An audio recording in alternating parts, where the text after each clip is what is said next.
P-value approach is used widely by students and researchers, and for that reason we'll conclude our lecture on section 10.2 with a few notes about the p-value approach.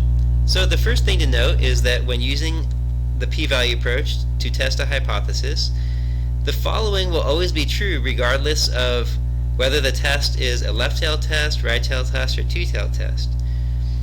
If the p-value is less than alpha, it will always be true that that is indicating that your study's results are significant, and you would then reject the null hypothesis.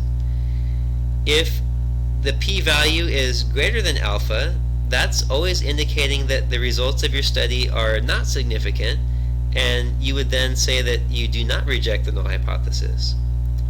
Something else to note is that when you're using the p-value approach to test a hypothesis, you want to be aware of p-hacking.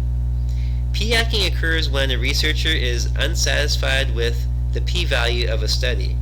Perhaps the p-value is too high and indicates that the results of the study are not significant. And so in an effort to obtain better results, the researcher then gathers additional data and stops only when the p-value has dipped below the level of significance. P-hacking is not only dishonest, but likewise leads to unreliable results and faulty scientific conclusions.